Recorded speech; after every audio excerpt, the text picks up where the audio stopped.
Oke, kalau bisa mengerti apa? Oh, oke. Saya izin Kalau turun saya- dulu Romo. Oke, Freddy. Oke, terima kasih pencerahannya. Semoga bisa Semuanya. kita bisa saling membantu memahami. Deo saya, bagaimana tadi engkau singgung apa tadi saya? Mantap. Tentang itu apa namanya, tentang kan mereka bilang gini, mereka nyanyi-nyanyi seperti itu karena Daud juga menari-nari kayak Oh, oke, gitu. oke, oke. Langsung. Daud ya. Ayu 1 Samuel 1 Samuel 6 ayat 5. 1 Samuel 6 ayat 5. 1 Samuel 6 ayat 5. Coba. Coba Ini baca yang dulu. tadi Baca. gambar borok-borok Dua dan gambar Samuel. tikus. 2 Samuel. 2 2 Samuel. Samuel. Maaf, keliru. 2 Samuel 6 ayat 5. Oke. Daud dan seluruh kaum Israel menari-nari di hadapan Tuhan dengan sekuat tenaga, diiringi nyanyian, kecapi, Dengan apa? gambus, rebana, kelentung, dan ceracap. Lanjut. Lanjut. Ketika mereka sampai ke tempat pengirikan Nahon, Belum. Uza Baca. memulung- Tadi kan ayat 5. Turun kembali. Oh ya, Ayo, turun ke ayat 1-nya. Apa yang Turun ke ayat 2 lah, mulai dari ayat 2. kemudian bersiaplah Daud, lalu berjalan dari Baile Yehuda dengan seluruh rakyat yang menyertainya untuk mengangkut dari sana tabut Allah yang disebut dengan Oke, cukup. nama Ya, tabut Allah yang disebut dengan nama Tuhan semesta alam yang bertahta di atas kerubim. Woi, hancur tuh. Kenapa? Karena di tabut Allah itu ada 2 kerubim. Deose, engkau mengerti tidak? Ada patung di situ, bagaimana itu? Iya, harus ada patung itu. Bagaimana? Tidak baik ini. Bagaimana Allah bertakhta di atas patung? Bagaimana nih kalau ada Protestan di situ pasti, Daud kena lempar yang batu. Engkau bisa mengerti? Iya, Iya, karena- dilempar si Daud, kayak lebih Daud dilempar dilempar sama oleh Protestan. Untungnya Protestan tidak ada di situ. Untungnya yang menulis 2 Samuel itu tidak ada, bukan Protestan. Kalau itu dia tulis Allah yang bertakhta di atas kerubim. 2 kerubim kan di tabut kan ada 2 kerubim gitu.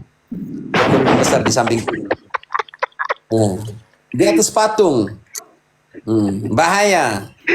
Freddy ya. Melatok lempar Nabi Daud. Ya, untung mereka tidak ada di sana. Kalau tidak mereka lempar Daud dan orang Israel yang menari joget-joget di depan tabut itu. Oke, di depan tabut Allah ini ayat 5-nya mereka apa Ayu? Menari-nari. Oke? Menari. Oke. Sekarang kalau mereka pakai logika yang sama, Protestan juga menari-nari di depan tabut perjanjian baru kah? DOC. Karena Daud menari-nari di depan tabut perjanjian lama. Ingat bahwa setiap perjanjian punya tabut. Perjanjian dengan Nuh punya tabut. Tabut itu namanya perahu. Oke? Perahu Nuh. Itu tabut perjanjian. Perjanjian. Setiap perjanjian dengan Allah dimeteraikan dalam tabut. Zaman Nuh, kapal atau perahu. Zaman Musa, tabut perjanjian lama. Dan isi tabut perjanjian lama itu apa? 2 loh batu, cawan emas berisikan mana, dan tongkat Harun, Imam Agung, lambang keimamatannya. Sekarang, kalau begitu pertanyaan kita, perjanjian baru harus dimeteraikan juga. Oke, sekarang kalau Protestan yang baik hati, di dalam kitab suci secara jelas bahwa tabut perjanjian baru itu siapa? Bunda Maria. Deose. Bunda Maria, karena di dalam rahimnya berisi tongkat Harun, Imam Agung Yesus, oke? Berisi mana? Ya. Tubuh Kristus. Berisi sabda Allah. Sabda menjadi manusia. Indonesia. Berarti kalau seandainya para Protestan yang menari joget-joget adalah kami menari seperti Daud di hadapan tabut perjanjian Allah, maka mereka menari-menari dengan semuanya itu di hadapan tabut perjanjian baru yang adalah Bunda Maria. Selesai. Logika. Iya ya. Iya, Iya harusnya begitu.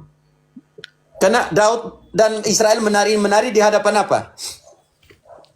Di hadapan patung kerub Ya, di hadapan tabut perjanjian.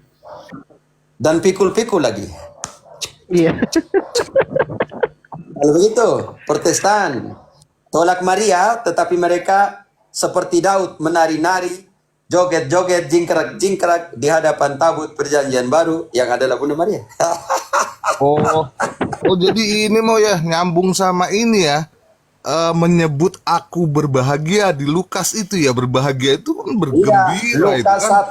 1 48 ayat 47 dan 48. Mulai dari sekarang semua generasi akan menyebut aku berbahagia. Berbahagia. Lu, nih air mata saya keluar nih mau, luar biasa. Lukas Buat 1. lucu, kau menangis Oke. gimana lagi? Mulai dari Lukas 41. 47 Nona. Kidung Maria. Oke. Baca Lalu Kidung Maria kata- untuk mereka yang menari-menari di hadapan tabut perjanjian baru.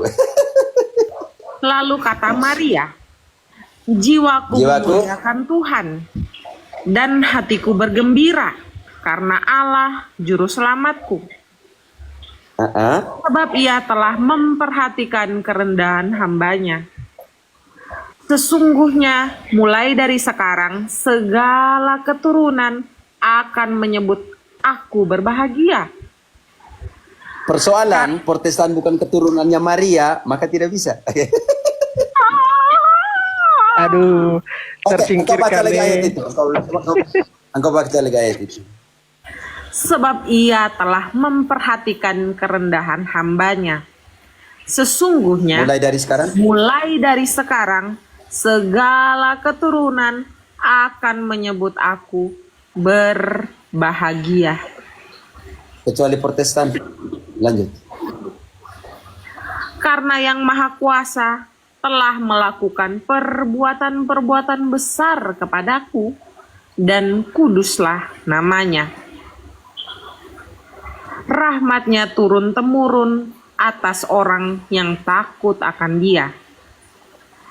Ia memperlihatkan kuasanya dengan perbuatan tangannya dan mencerai-beraikan orang-orang yang congkak hatinya. Ia Protestan menurun yang congkak hatinya. Protestan, lanjut.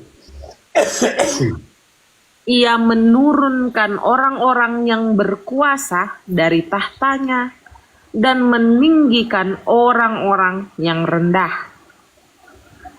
Ia melimpahkan segala yang baik kepada orang yang lapar dan menyuruh orang yang kaya pergi dengan tangan hampa. Pendeta-pendeta Ia menolong yang kaya kan? Yang kaya pergi dengan tangan hampa. Ia menolong Israel hambanya karena ia mengingat rahmatnya. Seperti yang dijanjikannya kepada nenek moyang kita, kepada Abraham dan keturunannya untuk selama-lamanya. Kecuali Protestan. Sudah selesai.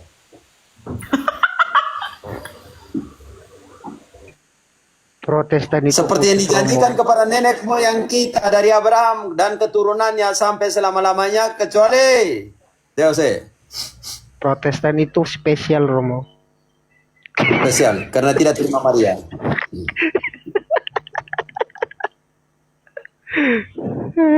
Hancur sudah ini. Mana ini Mel Atok sama Lumietang. Apa itu namanya? Gilbert. Lui Mindong. Maklum Mindong itu. Oh ya, kalau pendeta Gilbert itu yang mana? Yang di gereja Kana dia pakai ini kasulanya imam tuh kan? Dia sudah itu Pater. Yang pernah cium itu, Romo, tangannya Yusuf Kala, Romo. Yang bilang Oh, ibadah liturgi yang slow-slow itu kayak di kuburan, tapi dia mulai tiru-tiru cara ibadahnya Katolik. Sampai pakai kasula. yang pergi cium ini tembok ratapan tuh siapa? Dia sudah pater, dia sudah. Itu Gilbert Dia Louis pergi cium Miller batu. gitu. Dia pergi cium batu. Hmm. Astaga, apa bedanya dengan sebelah? Serius. Mantap ini Romo. Banyak kali amunisiku sekarang Romo. Makasih. Tidak, saya itu sayang mereka. Makanya saya bilang, saya di debat-debat dengan pendeta, saya bilang, saya sayang kalian. Mungkin kamu tersakiti dengan kata-kata saya, dengan cara saya seperti ini, tetapi kamu tidak tertipu. Karena kitab suci semua seperti ini loh.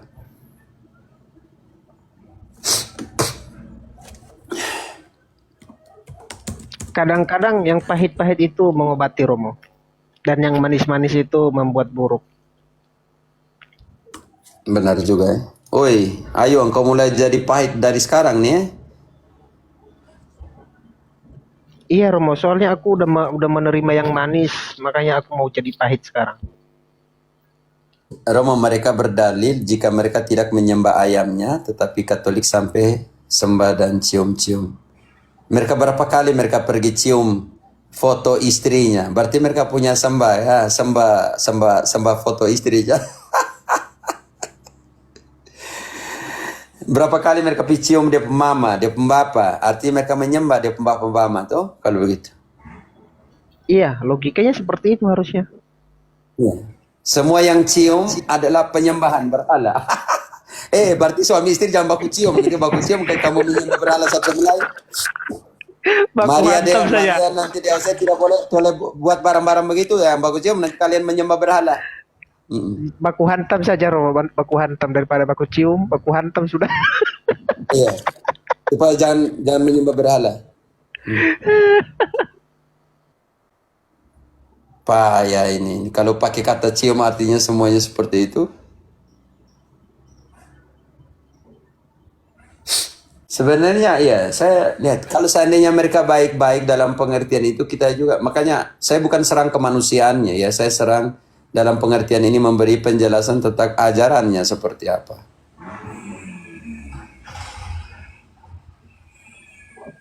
Dia ada yang bilang di bawah Romo, cukup sudah DOC. Aku bilang, perpuluhan pun nggak pernah cukup ku kasih. Masa cukup pula sekarang? Ku balas dulu. Balas dulu ya, perpuluhan sudah hilang semuanya. Bayangkan DOC kalau waktu itu engkau bantu janda, bantu anak miskin, mungkin kau bisa beli sepeda buruk, sepeda satu untuk anak sekolah yang sekolahnya jauh, pasti sampai sekarang dia sangat bersyukur ya. Bahwa Iya, karena sepeda itu dia pergi, tidak beli bayar angkot, dengan sepeda dia sampai di dia punya sekolah, pergi pulang. Itu agama lamamu, hormati dikit.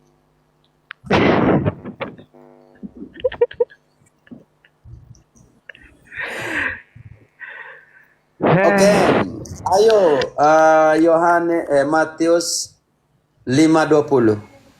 Matius 5:20. Matius 5 ayat 20. Oke. Aku berkata kepadamu, jika kamu tidak melakukan kehendak Allah melebihi ahli-ahli Taurat dan orang-orang Farisi, sesungguhnya kamu tidak akan masuk ke dalam kerajaan surga. Apa gunanya kalau engkau sama seperti, tidak lebih dari, kalau pakai versi lama lebih parah lagi, kalau kehidupan keagamaanmu. Oke, Matius 5. Matius 5 ayat 20.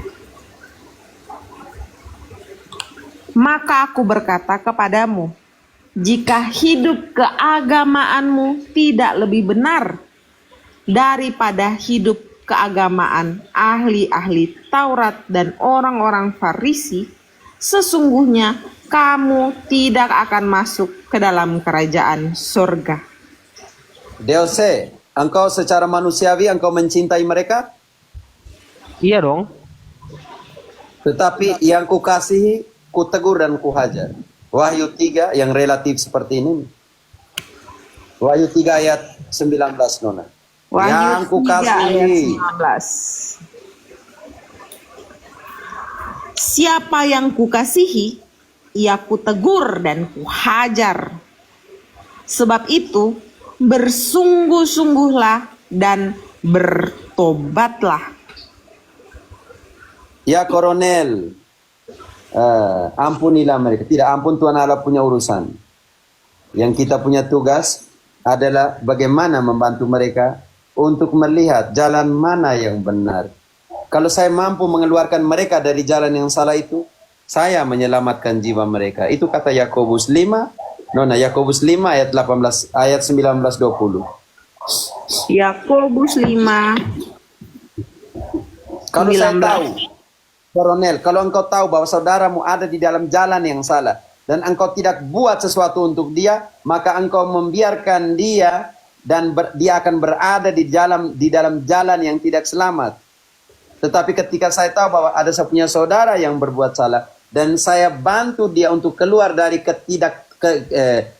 ketimpangannya dan kembalikanlah kepada jalan yang benar, maka saya kata-kata di situ Yakobus, saya menyelamatkan jiwanya dan mengampuni dosa-dosanya dan dosa-dosanya diampuni. Silakan.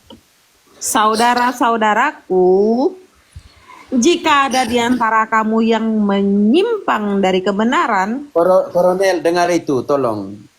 Ada saudaramu menyimpang dari kebenaran dan kau diam saja, kasihan. Oke. dan ada orang yang membuat dia berbalik, ketahuilah bahwa barang siapa membuat orang berdosa berbalik dari ajarannya yang sesat, ia akan menyelamatkan jiwa orang itu dari maut dan menutupi banyak dosa. Koronel, kalau engkau tahu mereka jalan keliru dan engkau diam saja, kebisuanmu itu jangan sampai jadi penghakiman untuk engkau. Baca kembali ayat itu. 19-20. Panggilan untuk semua. Tolong, kalau ada orang yang masih jalan bengkok-bengkok dan kalau diam saja, maka kalian tidak bantu dia untuk temukan kebenaran dan tidak selamat. Kesian dong dia. Oke.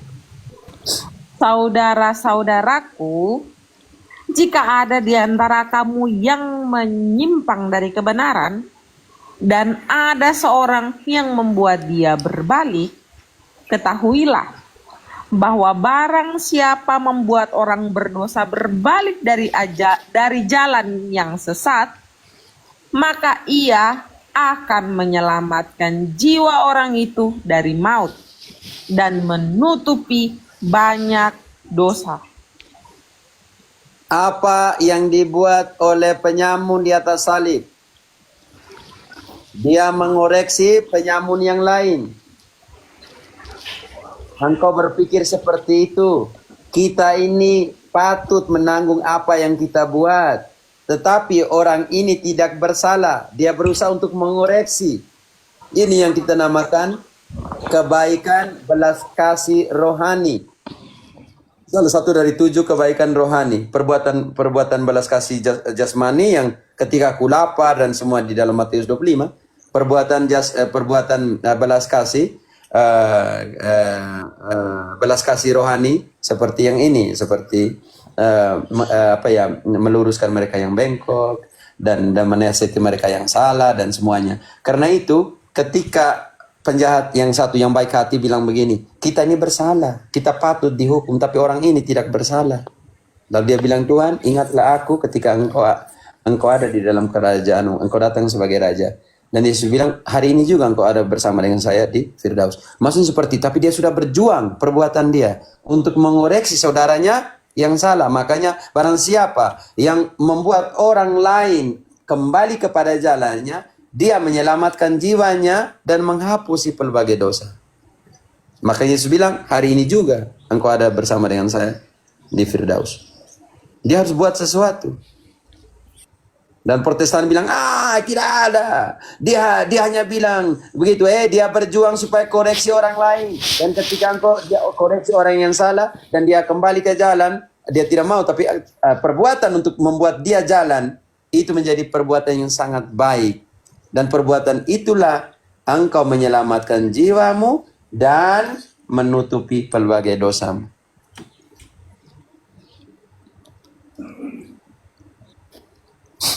Begitu. Oke, jadi jangan diam-diam kalau lihat saudara-saudari kita yang bengkok-bengkok, kamu biar sih. Jangan dong. Kesian, bantu dia. Aku mau ngomong sama yang Cornel di bawah ini, Rum. Jadi aku sebenarnya gini loh, teman. Aku tuh sebenarnya merindukan orang yang seperti Romo ini. Karena selama ini kan aku lihat orang-orang Katolik itu diam saja, walaupun dituduh diam saja.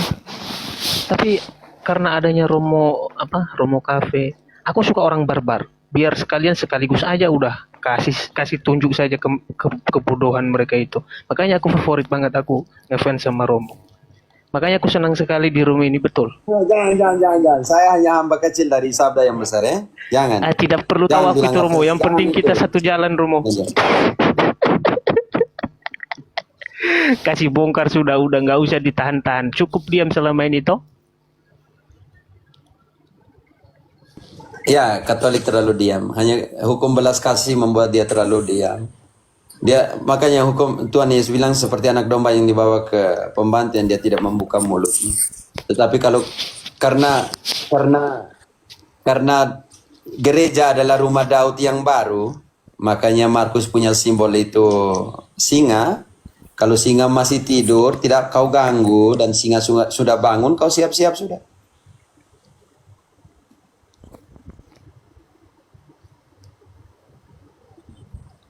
Kalau singa sudah bangun tuh seperti itu. Nah, itu ada Cornel tuh, Romo. Cornel, selamat. Selamat malam, Pater. Selamat, Cornel. Apa kabar? Engkau dari Flores kah? Saya dari Flores Timur, Pater. Bagaimana? Opo?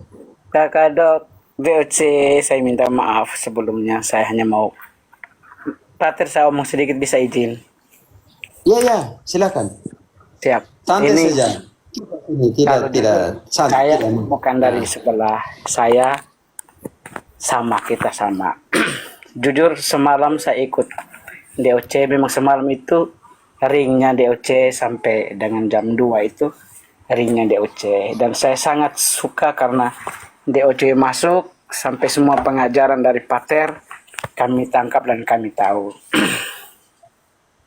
Malam ini saya sempat bilang cukup DOC. Saya hanya minta pada kakak DOC bahwa setelah kita mengerti dan kita mengerti tentang agama Katolik, saya mohon supaya kita jangan sampai tertawa untuk mengejek. Saya bukannya tidak mau kita tertawa untuk mengejek, tapi di room ini masih juga ada saudara-saudara kita yang kepingin belajar tentang agama kita. Jadi Tapi menurutku gini loh, Bang nanti Cornel. mereka merasa bahwa kamu baru tahu sedikit sudah mengejek agama lamamu. Oh, kalau boleh begitu nanti kita uji saja. Aku juga pengen uji nanti. Betul kata Bang Cornel. Mungkin minta maaf saya omong dulu. Dan mungkin kita biarkan dengarkan pengajaran. Kalau memang pun ada pertanyaan yang harus kita berikan pertanyaan pada Pater atau teman-teman yang ada di sini, kita berikan. Biarkan itu pembelajaran untuk mereka yang bergabung di sini dari teman-teman sebelah untuk mempelajari agama kita gitu. Minta maaf. Iya, mantap. Oke. Mantap Bang Cornel. Oke.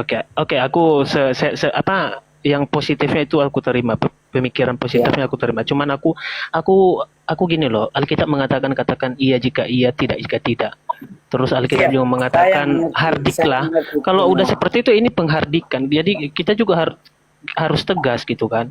Romo juga harus tegas. Mereka juga selama ini kan mengolok-olok, mengejek-ngejek, mengatakan kita sembah patung. Ternyata bukan seperti itu. Nah, Itulah sebabnya. Itulah sebabnya saya yang sudah terdoktrin. Saya yang sudah terdoktrin. Gini Bang Cornel, bentar.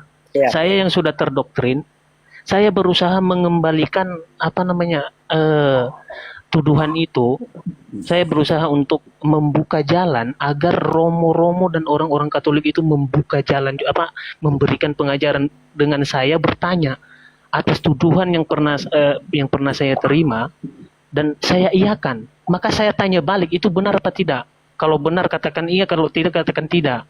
Ya. Jadi mohon maaf kalau saya keras ya, saya suka gaya seperti itu. Siap. Saya siap. seperti itu. Ya, pertanyaan saya, Jose, ketika engkau masih di sana, engkau juga keras dengan Katolik? Iya. Saya Pasti. bilang saya dulu Romo gini Romo. Saya dulu Formal, kita dengar, saya tahu bahwa ini ekspresi dari, ternyata dia buat itu seperti itu dulu, ternyata dia bilang itu tidak benar. Kadang secara psikologis seseorang membutuhkan untuk mengekspresi. Saya bisa mengerti dalam posisi itu. Tapi yang Cornel juga bilang, oke, tetapi rem gitu. Oke, nanti. Oke, silakan ekspresikan, santai aja. Oke. Iya, Lanjut. jadi aku dulu kan sekolahnya, aku tinggalnya di asrama dulu. Asrama Katolik. Aku asrama Katolik, makanya aku tahu sebagian iman Katolik. Tapi yang paling menjanggal dalam hatiku dulu itu tentang patung dan Bunda Maria yang dikatakan menyembah Bunda Maria. Dari situlah aku tidak menerima. Padahal aku dihidupi sama orang Katolik pada saat itu, dipelihara sama orang. Tapi dengan begitu keras hatiku, aku bilang, ngapain sujud depan patung? Aku bilang gitu kan. Ngapain sujud depan patung terus sebut Bunda Maria di dalam doa? Ya dalam hatiku aku mengolok-olok. Nah, hal yang seperti itu setelah aku mengetahui kebenaran, aku juga harus balik counter. Jadi selama ini saya itu bodoh. Saya dibodohi oleh doktrin yang tidak bertanggung jawab. Maka saya harus perbaiki dengan cara apa? Dengan cara saya harus bertanya sesuai dengan tuduhan yang telah saya terima, kemudian saya tuduhkan balik dan akan dijawab. Jadi saya butuh orang-orang yang seperti Romo. Saya butuh seperti itu. Saya nggak mau orang-orang yang dia bayar banyak persepuluhan, dia sekarang masih emosi. Biar sudah. Ya ini bukan dendam ya, tapi ini kesaksian saya. Oke, Cornel, oke, silakan Cornel. Ya promosanya, Pater, saya hanya itu saja.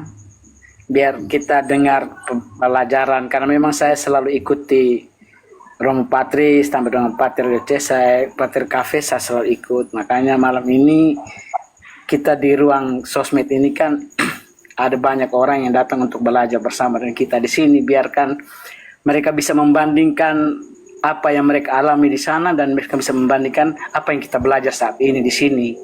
Jadi biarkan mereka membandingkan supaya kita jangan menjelek-jelekan. Mereka masih pasti kepingin untuk belajar. Tapi kita juga jangan tertawa sampai mereka agama mereka jelek dan lain sebagainya. Itu nanti mereka merasa, kamu kok hina sekali saya punya agama. Sedangkan saya merasa bahwa agama ini baik. Biarkan saya belajar dulu. Kalau memang saya sudah mengerti sama seperti DOC sekarang ya, tinggal pilihan saya untuk berjalan mau kemana. Itu saja Pater dari saya. Oke, bisa pahami semua gitu.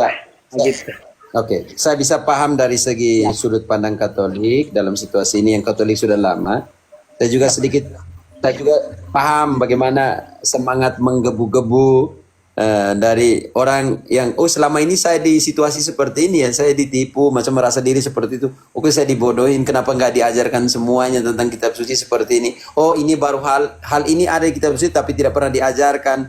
Maksudnya seperti bagaimana dia sebenarnya menertawakan posisinya dulu sendiri.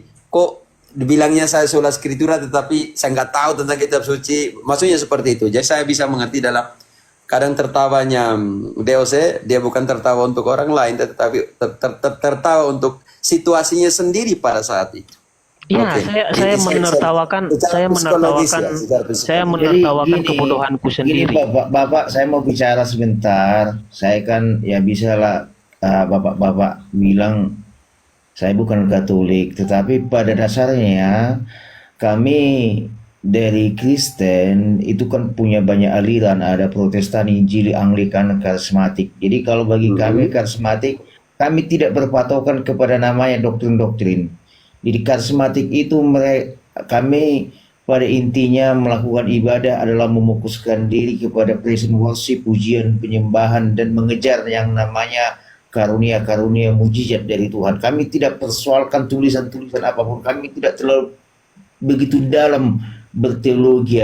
Tapi apa kata firman Tuhan itu kami lakukan. Kalau Tuhan katakan hidup benar, hidup kudus, kami lakukan.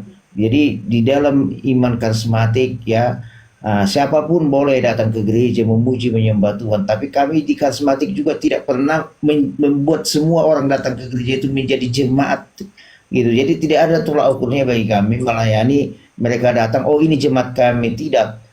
Orang-orang di jalanan bagi kami yang menjadi jemaat itu yang kami tarik itu adalah mereka yang memang butuh Tuhan. Ya kan, dari jalanan, mereka yang sudah hidup dalam kegelapan, ya, yang terikat akan narkoba, terikat akan kuasa kegelapan, mereka yang membutuhkan tangan kasih Tuhan, itu yang penting bagi kami. Doktrin gereja itu adalah sesuatu yang ada aturan-aturan gereja tertentu.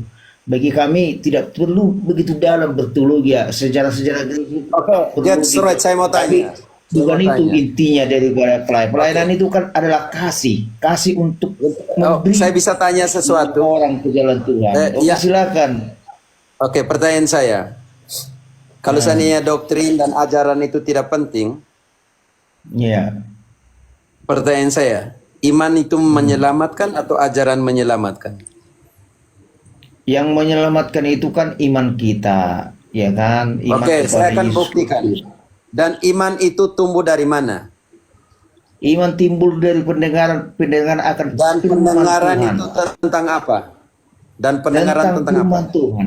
Tentang firman Oke, Tuhan, karena itu saya koreksi sedikit. Kalau saya mengatakan bahwa doktrin pengajaran itu tidak terlalu penting, hati-hati. Ayo baca sedikit dulu. Bantu dulu dia. 1 Timotius 4 ayat 16.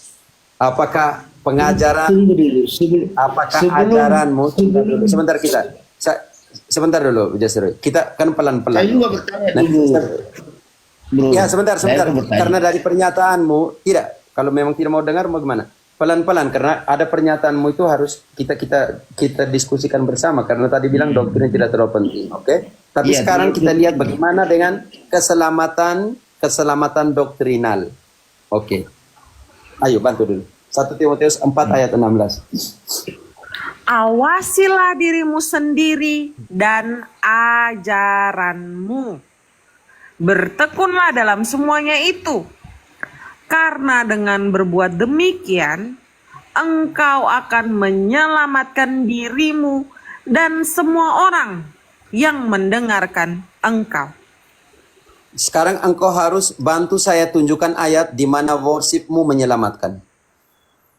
Nah, dengarkan dulu sebelum saya kan bertanya dulu sama dari tadi saya nggak bertanya sama kalian gitu kan. Ya, karena engkau baru naik toh.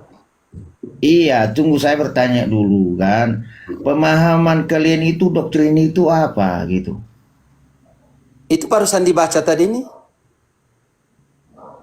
Nah, enggak pemahaman kalian kan kayak saya bertanya itu kan dari Pemahaman saya juga. apa? Ayo, engkau baca tadi apa? Makanya engkau tanya, maka saya jawab dengan ayat itu. Pengajaran ini, doktrin itu apa? Ini pengajaran ini. Hati-hati, awasilah dirimu dan apa yang kau ajarkan. Ajarkan itu doktrinmu yang kau ajarkan. Iya, definisi doktrin menurut kalian apa gitu kan? Biar kita Itu sudah juga bisa- dijelaskan, sudah dijelaskan tadi Sudah barusan. disampaikan Paman Jetro. Disampaikan oleh ayat itu bagaimana? Doktrin itu ajaran itu doktrin. Jadi Nah, ajaran ajaran itu itu dalam kan. 1 Timoti dalam Oke, 1 iya. Timotius Jadi gini. 4 ayat 16 juga harus diawasi. Oke. Karena Oke, ajaran jadi itu gini, Dok. menyelamatkan. Iya, Jadi oke. Pater Jadi tadi gini. bilang bahwa jangan Iya, hati-hati betul, saya- kalau bicara doktrin itu tidak penting. Karena dalam kitab suci ajaran itu juga harus diawasi karena ajaran yang benar itu bisa menyelamatkan dirimu dan orang yang mendengarkan engkau. Gitu loh. Udah? Nah, jadi gini, kalau supaya kita mengarah kepada suatu pemahaman yang benar, ya kan? Gini, kalau itu kan yang sudut pandang kalian itu kan dari segi agama, kalian nyatakan Dari itu sudut doktrin pandang itu kitab adalah suci, ajaran. Paman. Dari sudut pandang kitab suci. Iya. Jadi menurut Paman kitab suci ini salah kah? Nah, gini, Bukan sudut pandangnya dengarkan. kami. Dari sudut pandang kitab suci. Iya, artikan Iya, Iya, artikan ganti dulu doktrin narasinya, secara ganti dulu luas. narasinya, ganti dulu narasinya. Jangan bilang menurut kami, karena kami membaca kitab suci. Jadi menurut kitab suci, bukan menurut kami.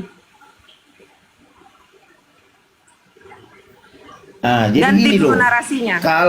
Kalau bagi kami mengartikan Kami ini siapa? bagi- Kami ini karismatik ya, karismatik. saya lah dulu, menurut saya. Tadi kan bilang Menurut kami, saya itu. jadi bilang kami ini yang jadi soal. Menurut saya begitu. Nah, yaudah saya. Jadi gini, doktrin itu kan pemahaman pedoman daripada suatu ajaran politik keagamaan, iptek, ya kan, yang menjadikan itu menjadi sebuah aturan. Gitu. Jadi Doktrin gini itu loh, ajaran, kalau bagi Paman. Pak, jangan Doktrin berdasarkan itu jangan ajaran. berdasarkan Bukan interpretasimu, Pak. Jangan subjektif. dengarkanlah dulu. Kamu harus Ajaran. Bagaimana Kita kami dengarkan mau dia. mendengarkan Kita kasih kalau dia apa berapa yang Bapak menit, sampaikan Maria? aja sudah salah. Oke. Iya kan, Biar. kan harus dijabarkan. 2-3 menit. Kalian Oke, dengarkan, silakan. kalian saya dengarkan dari tadi. Ya, maksudnya kita dengarkan dia. Ajaran, Oke. Lanjut. ajaran yang menjadi suatu dasar, suatu aliran politik, keagamaan, ya kan? Ya, jadi harus kalian jabarkan, jangan hanya udah ajaran gini kan, kalian jabarkan lah. Jadi kan itu kan doktrin, sebuah dasar daripada sebuah agama, tetapi ya kan harus kalian jabarkan. Oh ini doktrin, ajaran, nggak cukup begitu dong. Ajaran itu apa? Harus kalian pahami juga kan. Ya kan? Jadi Omong ini doktrin Yesus itu punya bukan Pak Jotroid punya. Yang kami omongin dari tadi itu Yesus punya yang ada di kitab suci. Kami tidak omong politik, kami tidak omong dari ini benua yang lain. Kita dari tadi jadi omong gini, di kitab suci. makanya gini, dengarkanlah. Jadi kan ajaran dari setiap gereja itu berbeda. Anda percaya itu bahwa ajaran kalian berbeda dengan ajaran orang lain? Apakah Kami sama? tidak omong tentang ajaran gereja. Kami dari tadi omong tentang kitab suci. Nah, tapi ya ini pemahaman kalian mengenai kitab Yang suci. kedua, ada error itu di akan situ. Yesus tidak berbeda. dirikan banyak gereja, Yesus dirikan satu gereja. Yesus datang tidak mendirikan gereja, bro. Yesus datang Engkau mendirikan baca, Ada gereja. gereja. Dia Tidak jawab ada Yesus pakai kitab mendirikan suci. gereja. Yesus mendirikan gereja. Kalau ada nanti Bapak bertobat. Mana ada ayatnya? Di mana ayatnya? Kalau berarti Bapak Matius tidak pernah baca 16, kitab suci, 18. Pak. Baca Bapak ayatnya. terus ini. Yesus katakan kepada Petrus, Makanya baca itu kitab bukan suci, Pak. gereja. Makanya baca kitab suci, Itu jangan bukan main ke lampu. gereja, Saya bro. bacakan. Mbak, diam dulu, diam Oke, dulu. ayo, Ya, saya tahu engkau. itu maksud kalian Iya, diam dikatakan dulu, Yesus iman pada timbul dari Bentar, pendengaran. kita tunjukkan di atas batu karang ini. Aku akan memberikan jawaban. Itu bukan menyatakan gereja. Saya Bukan tahu. itu jangan gereja. memberikan saya. Kita tunjukkan di TB2.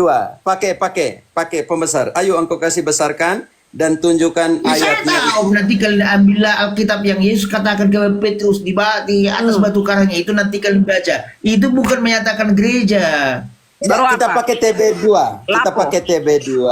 Pak Jistori santai aja, kita pakai TB2. Ini Kita mulutnya yang satu itu tunjukkan. lapo. Nanti saya Bahasa agama, tunjukkan. tapi mulutnya enggak sopan itu. Bapak dan Lapo. tadi sopan pun juga.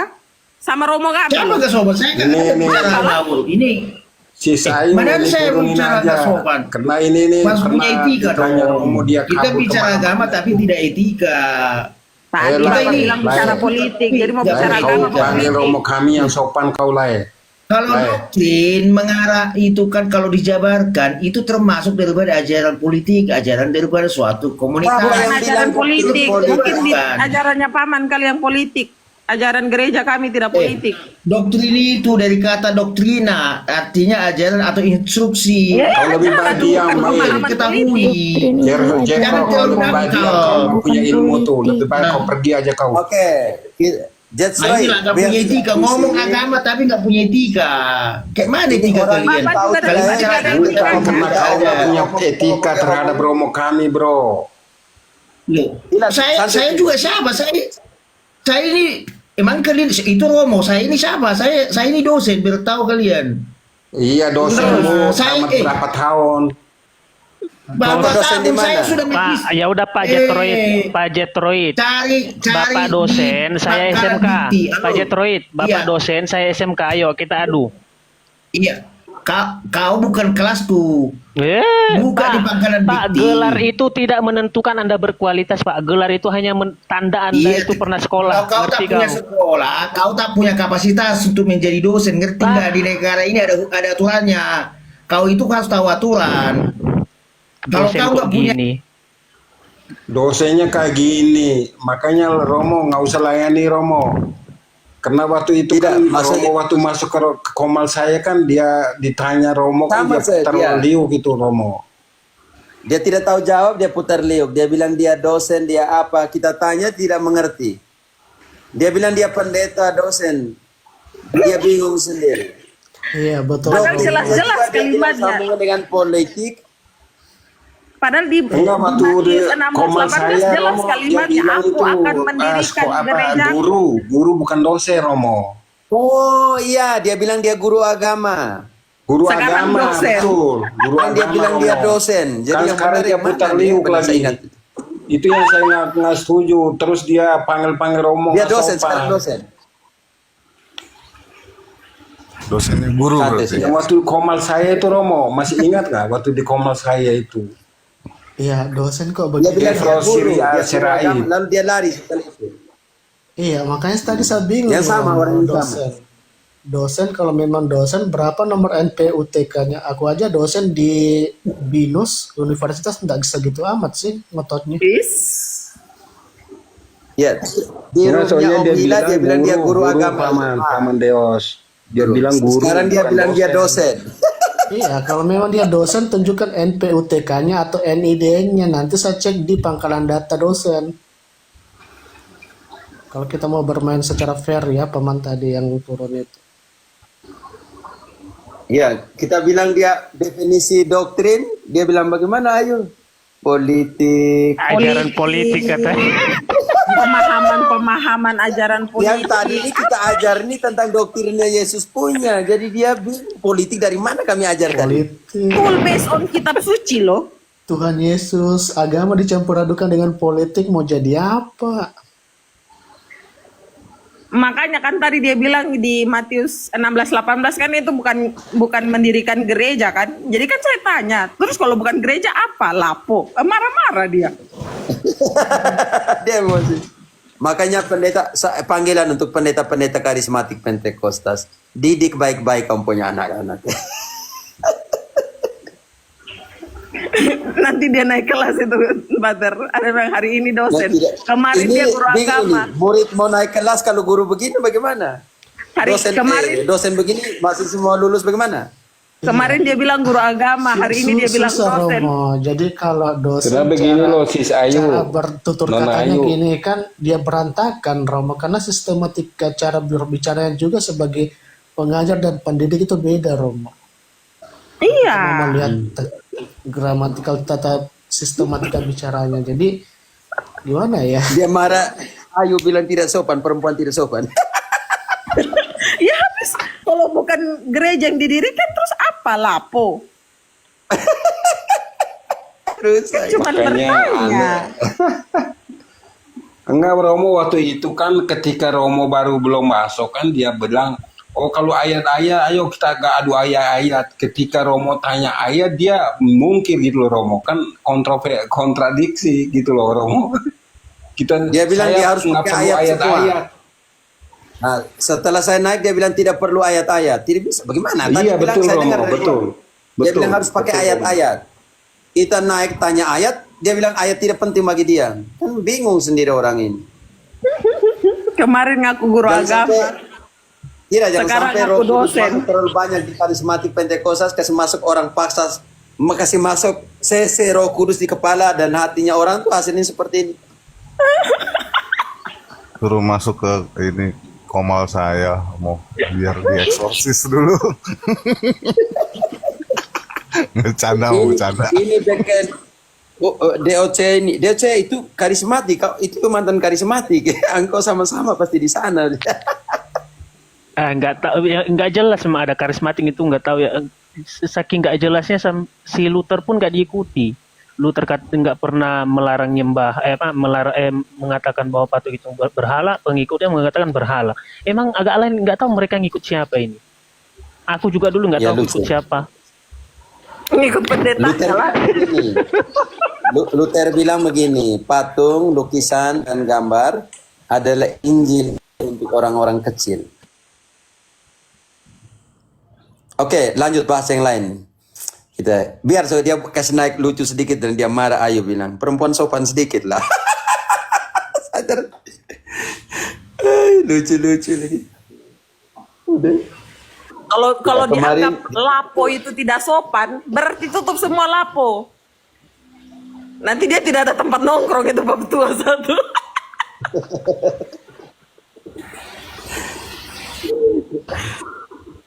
Aduh, aneh-aneh saja orang, makin malam makin Oke, aneh. ganti tema. Kita salami.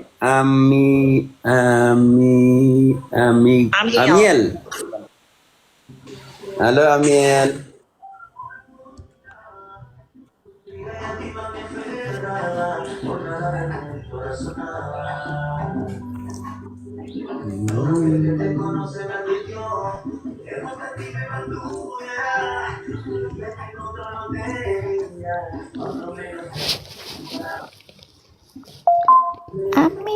Amil.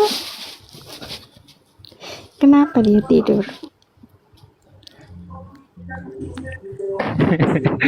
Kasihan nih. Kata Ayu tidak Dosen. sopan dengan ibu dosen. Dengan bapak dosen. Kata Ayu. Dosen Dosen bilang kayak gitu ku tendang buang lah Pater. baru tahu aku ada pengertian apa namanya doktrin itu adalah politik.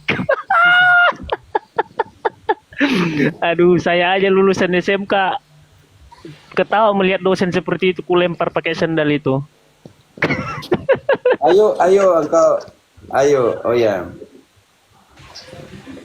Mira, Romo kata Yesus punya, kata pendeta kah? Kata pendeta apa? Yesus punya apa? Yesus punya saudara katanya. Adolfus. Kasihan Bunda Maria, dia harus melahirkan lebih dari 500 orang. 1 Korintus 15 ayat 5 selanjutnya.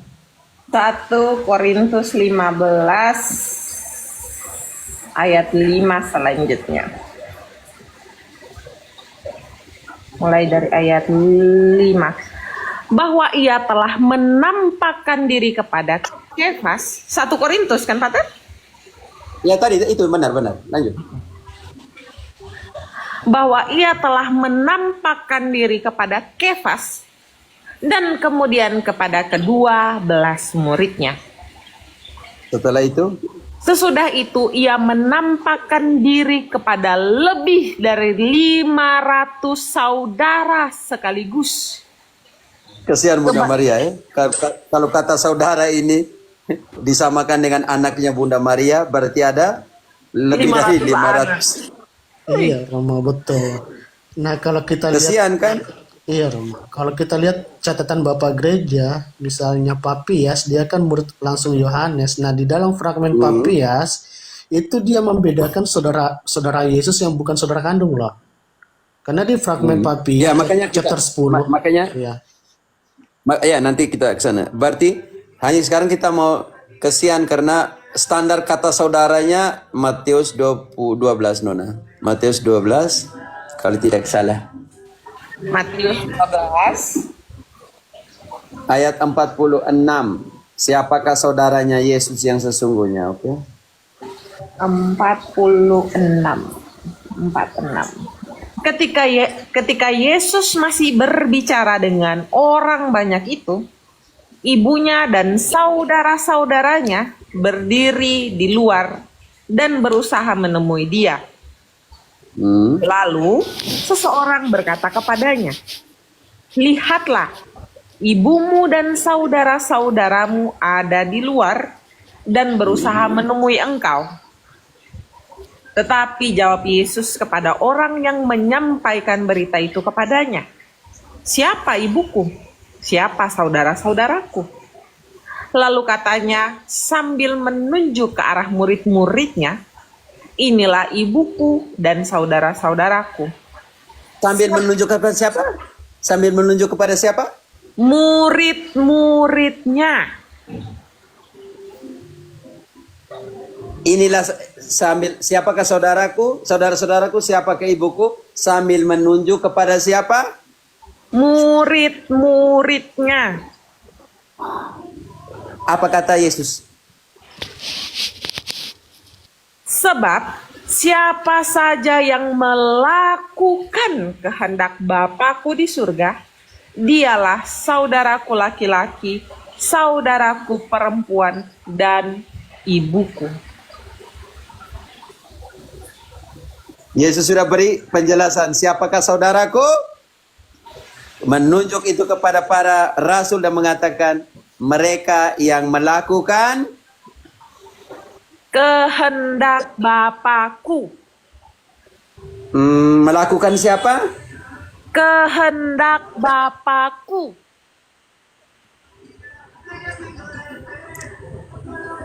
Tapi tidakkah saudara-saudaranya ada bersama dengan kita?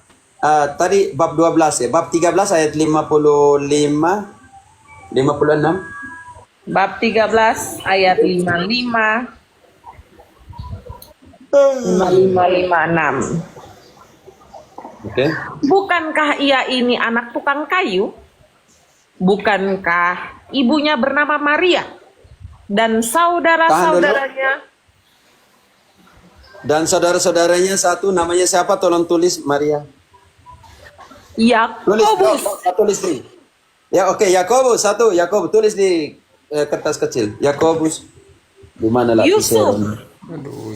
Oke, tahan dulu. Yakobus, Yusuf, Simon. Simon, Dan Yudas. dan siapa? Yudas. Oke. Mereka taruh Yohanes juga adalah yang saudaranya. Oke. Yang pertama namanya siapa, Nona? Yakobus. Yakobus. Kita mau tahu Yakobus itu siapa? Yakobus anaknya siapa? Lukas 5 ayat 10. Lukas Mau 5 coret Yakobus ayat ini. 10. Oke. Lukas 5 ayat 10. Demikian juga Yakobus dan Yohanes, anak-anak Zebedeus.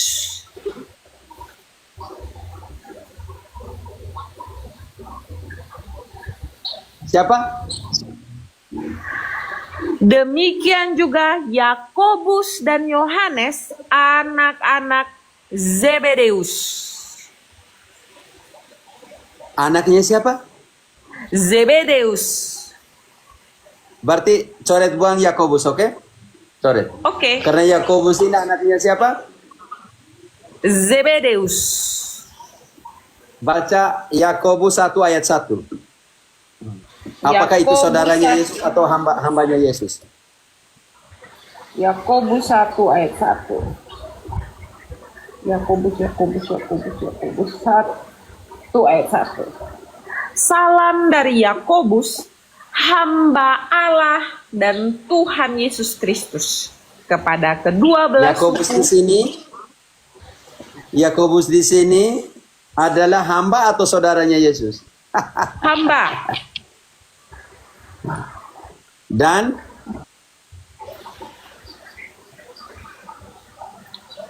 hamba, ayat itu, hambanya Yesus Hamba dan Allah dan Tuhan Yesus Kristus. hamba, tidak baca ulang baru. Dari Yakobus, Salam dari Yakobus, hamba Allah dan Tuhan Yesus Kristus. berarti hambanya Yesus. Oke, pelayannya. Coret buang Yakobus. Nama kedua siapa? Yusuf. Kita Yusuf taruh terakhir. Yang ketiga dulu. Simon. Kenapa? Simon. Daftar Simon. para murid. Kalau itu saudaranya Yesus, maka harus dikatakan Simon dari Nazaret, oke? Mau tahu itu siapa Simon? Markus 3 ayat 15, daftar para rasul. Markus 3 ayat 15. dan diberinya kuasa untuk mengusir setan. Kedua belas orang yang ditetapkannya itu ialah Simon, yang diberinya nama Petrus, Lanjut. Yakobus anak Zebedeus, dan Tadi Yohanes sudah tadi. saudara Yakobus. Saudaranya sudah, apa lagi? Yang keduanya diberi nama Boanerges, yang berarti anak-anak guru. Oke. Selanjutnya, Andreas, Filipus, Bartolomeus, Matius, Thomas, Yakobus anak Alfeus, Tadeus, Simon orang Selot, dan Yudas Tahan dulu. Iskariot. Orang mana? Simon orang mana? Simon orang Zelot. Kalau itu anaknya Maria, maka Simon orang Nasaret. hapus buang Simon itu. Siapa lagi? Yudas. Yudas. Surat Yudas 1:1. Siapakah Yudas itu? Surat Yudas 1:1. Dari Yudas, hamba Yesus Kristus dan saudara Yakobus, kepada mereka yang terpanggil, yang dikasihi dalam nama Allah Bapa, dan yang Yudas dipelihara. ini siapa? Nona, Yudas ini siapa? Hamba Yesus Kristus dan saudara Yakobus. Toret buan Yudas nih. Siapa lagi? Yang terakhir Yusuf. Yusuf yang belum dapat. Markus yang di bawah salib. Oke, Markus 15 ayat 40. Markus 15 Ayat 40. ayat 40. 40. Ada juga beberapa perempuan yang melihat dari jauh. Di antaranya Maria Magdalena, Maria ibu Yakobus muda dan Yoses, serta Salome. Yusuf, itu sama Yusuf. Yosef yang ditulis. Engkau baca di terjemahan lama. Sabar. Yusuf itu. Berarti buka di TB2. Matius berapa lagi tadi, Padar? Markus Oh, Markus 15 ayat 40. 15:40.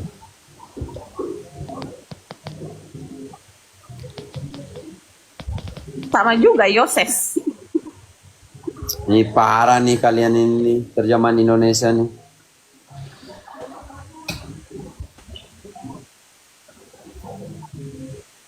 Lucunya itu Jose.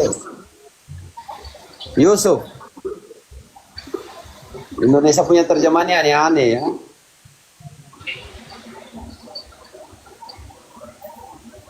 Coba ada Inggrisnya. Loading, sabar. Langsung ke Inggris daripada pusing kepala Indonesia nih.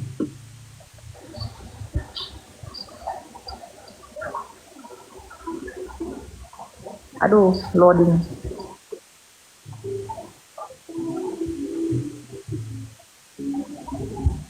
Ada teman-teman bisa bantu Inggris dulu. Kalau di Spanyol semuanya Jose. Oh ya itu Joseph ya. Kalau dalam bahasa Ya, Joseph. Yunaninya Losetos. Joseph. Makanya kenapa tidak diterjemahkan Joseph ke dalam bahasa Indonesia? Apakah itu sebuah supaya orang jangan sambil ini bukan berarti Yesus punya saudara yang lain ya kandung. Kenapa nggak diterjemahkan Joseph atau Yusuf? Kan lucu sebenarnya kan. Sedangkan di bahasa yang lain selalu ada di situ Jose, Yusuf, selesai. Berarti Yosef ini yang itu adalah saudara dari Santiago Menor, Yakobus muda, oke? Iya, betul Romo. Yang Inggris belum loading kan? Silakan. Iya, oke saya tambah sedikit ya Romo. Nah, di Ya. fragmen Papias, ya fragmen Papias itu ada di nanti di bagian chapter 10, teman-teman bisa dibuka di New Advent aja, di situ chapter 10-nya atau chapter X, di situ ada Maria Ibu Yesus, Maria Kleopas, Maria Salome dan Maria Yakobus muda. Ya, bagus. Iya, jadi mereka pikir itu adalah saudara dari Yesus.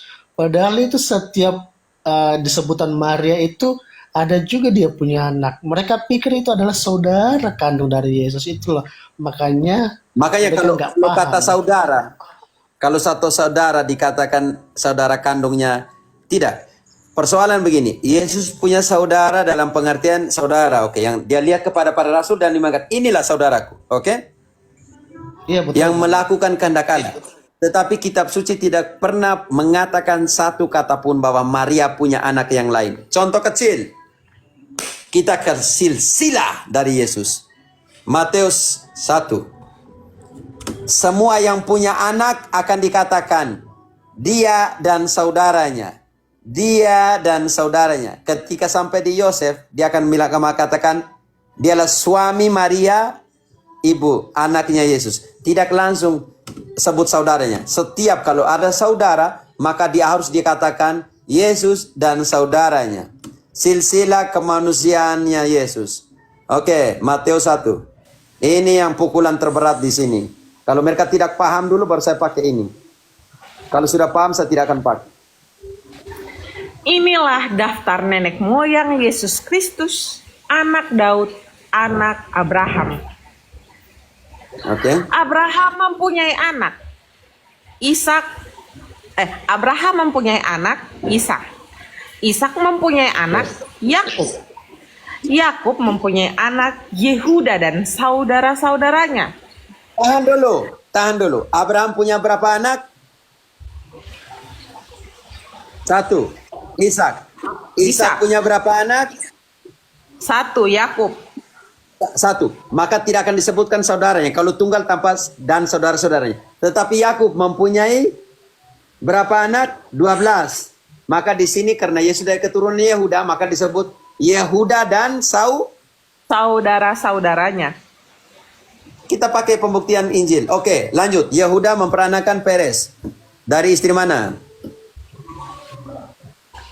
Yehuda mempunyai anak Peres dan Zerah dari Tamar. Oke. Peres Anak satu nih. Peres Pelan-pelan. Ayat 6-nya, Daudnya. Langsung ayat 6, Patet. Langsung, saya mau jelaskan di situ. Isai mempunyai anak Raja Daud. Daud mempunyai anak Salomo dari istri Uria. Oke, karena Daud mempunyai banyak istri, tetapi dari Uria ini satu. Jadi Salomo dari istri Uria. Selesai. Oke, baca lagi. Salomo memperanakan siapa? Salomo mempunyai anak Rehabim. Rehabim mempunyai anak Abia. Abia mempunyai anak Asa. Asa mempunyai anak Yosafat. Yosafat mempunyai anak Yoram. Oke, sekarang kita ke ayat 11. Ayat 11. Kalau ada saudara akan disebut dan saudara-saudaranya. Yosia mempunyai anak. Yosia mempunyai anak. Memperanakan, bukan mempunyai anak, memperanakan. Berarti salah nih TB2 tulis. Oh ya, tidak apa? Iya, mempunyai anak, tidak apa? Oke, mempunyai anak, tidak apa? Yosia mempunyai anak, Yekonya dan saudara-saudaranya pada waktu pembuangan ke Babel. Oke. Kalau seandainya ada saudara, maka akan dikatakan dan saudara-saudaranya. Ayat 16 langsung ke Yesus. Yakub mempunyai anak Yusuf suami Maria. yang melahirkan Yesus yang disebut Kristus. Di sini ada pergantian. Yakub memperanakan Yusuf. Dan di sini tidak dikatakan Yusuf memperanakan Yesus. Oke, mempunyai anak Yesus, tidak. Karena apa? Karena keturunan Yesus tidak harus murni. Harus dari istri sah. Bukan dari hasil seperti Raja Salomon. Bisa mengerti? Dari istri Uria. Maka di sini dikatakan Yakub memperanakan Yusuf suami Maria yang melahirkan Yesus. Di sini tidak disebut Yakub memperanakan Yusuf dan Yusuf harus memperanakan Yesus. Karena Yesus bukan anaknya Yusuf, karena itu keturunan nanti spiritual, setelah itu nanti kita lihat dari Roh Kudus, maka kata-katanya berubah di situ. Yakub memperanakan Yusuf suami Maria. Maka ingat ini, Yakub memperanakan Yusuf suami Maria yang melahirkan Yesus, bukan lagi memperanakan, bukan lagi mempunyai anak, melainkan siapa yang melahirkan, Yusuf atau Maria? Maria. Makanya kita bongkar sekarang keturunan Maria. Lukas 3. Protestan belajar Lukas baik-baik. 3. Keturunan Maria. Yesus dari Maria, oke? Teman-teman. Lukas 3. Mulai dari ayat berapa sebentar? Ayat 23, Nona. Ketika Yesus memulai pekerjaannya, ia berumur kira-kira 30 tahun.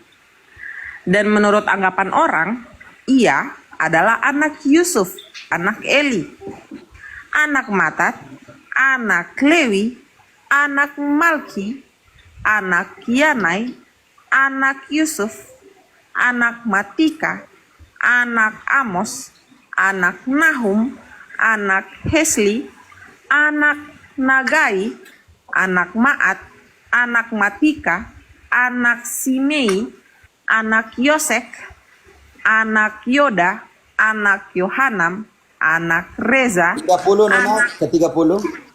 Lanjut ke 30. anak Simeon, anak Yehuda, anak Yusuf, anak Yonam, anak Eliakim, anak Melea, anak Mina, anak Matata, anak Natan, anak Tahan. Daud. Tahan. Daud punya anak namanya Natan. Inilah anak istri sah. Karena Salomon tadi dari istri Uria. Maka istri sah, makanya Yesus harus dari keturunan murni. Tidak boleh dari istri orang punya. Bisa mengerti? Bisa. Makanya di bawah tadi, Yakub melahirkan Yusuf suami Maria yang melahirkan Yesus. Makanya kita diarahkan kepada keturunan Maria. Oke, supaya kita bisa mengerti, di sini Nathan diperanakan oleh Daud. Kalau dari Matius punya dari atas ke bawah, Lukas punya dari bawah ke atas. Ini penting. Dari Yusuf anak tata dia bawa sampai ke atas. Ini penting dulu, saudara dan saudariku yang terkasih. Jadi kalau kita baca itu sampai dengan ayat berapa?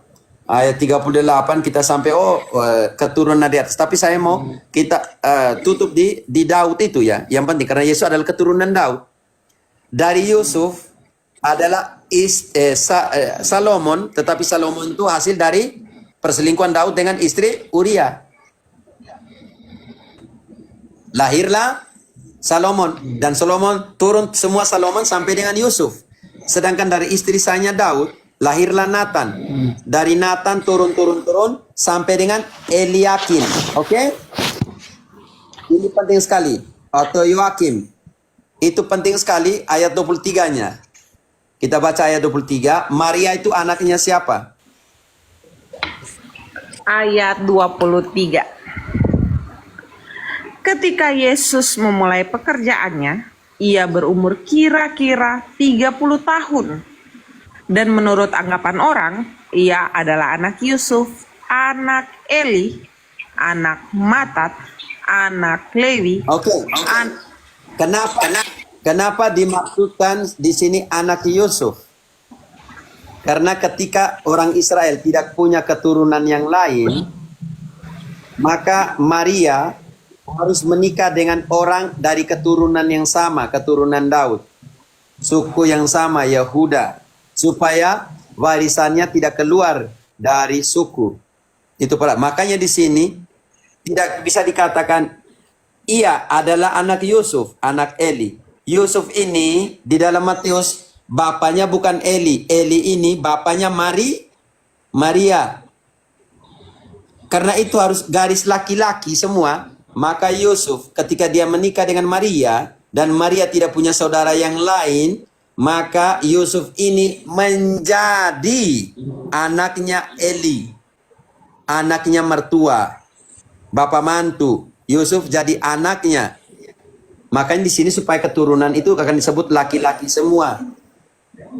Sedangkan ini Lukas 3 ayat 23 selanjutnya itu keturunan Maria, oke? Hanya disebut sini dialah anak Yusuf untuk secara kultur bahwa seorang laki-laki ketika dia menikah dengan anak tunggal, maka dia akan menjadi anak di sana. Seperti itu. Makanya kalau tadi pertanyaan yang tadi ditanyakan saudara-saudara Yesus dari mana? Secara jelas di sini, kalau seseorang punya saudara yang lain di Matius tadi, maka dia akan disebut Ayu dan saudara-saudaranya. Kalau dia tidak garis keturunan tunggal, maka dia tidak akan disebutkan saudara-saudaranya. Atau dari perempuan itu, tetapi tunggal anak perempuan itu, maka dia tidak akan disebutkan bersama dengan saudara-saudaranya yang lain. Oke? Oke Romo. Itu ada tamu tuh Romo, Akbar. Oke, yang tadi tanya, oke sebentar ya. Yang tadi tanya sudah ya. Semoga bisa mengerti. Tolong yang viral. Pater Oke. jangan lupa makan siang, Pater. Makan korban pendeta dan pengajaran sesat. Belajar baik-baik kitab suci ya. Oke, salam Akbar.